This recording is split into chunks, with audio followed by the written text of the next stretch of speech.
My name is Andrew Feinstein. I'm a former ANC Member of Parliament from South Africa. I served under Nelson Mandela from the time of our first democratic election in 1994, after we had been liberated from the system of apartheid. I'm also Jewish. I'm the son of a Holocaust survivor. My mother survived the war in occupied Vienna itself. And I was speaking here today about why it is that South Africa have taken Israel to the International Court of Justice. Because I think it's particularly symbolic that it is South Africa, because South Africa knows what apartheid is. We had apartheid in our country for 350 years. And my former boss, Nelson Mandela, and my friend and political mentor, Archbishop Desmond Tutu, both described Israel as an apartheid state, and they knew better than anyone I've ever met what an apartheid state is. And they were very critical of apartheid because of apartheid Israel, because apartheid Israel was a very close ally of apartheid South Africa. They helped each other become nuclear powers to develop nuclear weapons. And Archbishop Tutu, when he was asked when he won the Nobel Peace Prize why he is so critical of Israel, he said, I am critical of a country that was complicit with my oppressor, who helped my oppressor oppress me for many, many years. So I think it's incredibly important that South Africa has brought this case to the International Court of Justice, describing what is happening in Gaza as a genocide of the Palestinian people.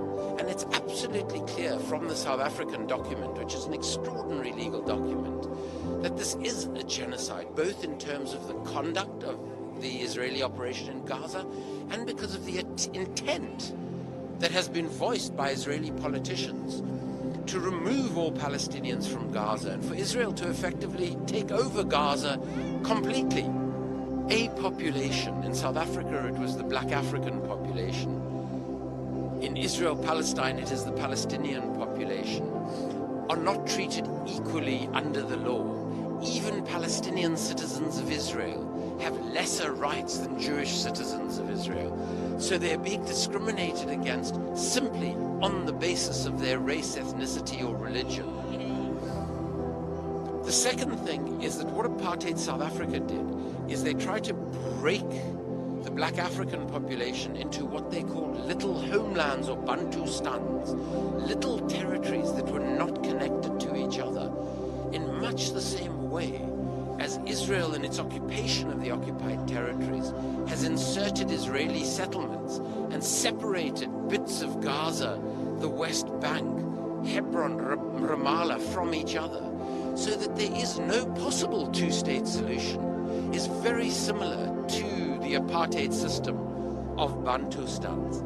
And then most importantly, both Israel and South Africa have used brutal military force to oppress those populations that they see as somehow inferior to themselves, which is a system of racism. So by all of those similarities, Israel is an apartheid system according to the Rome Statute of International Law.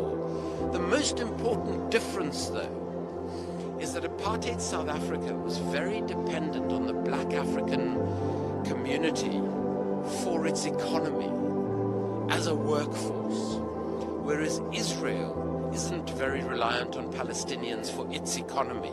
And that is one of the reasons why Israel has killed tens of thousands of Palestinians, innocent Palestinian civilians, in this way. They don't want them, they don't need them. And that has made Israeli apartheid far more brutal than anything we saw or experienced in South Africa.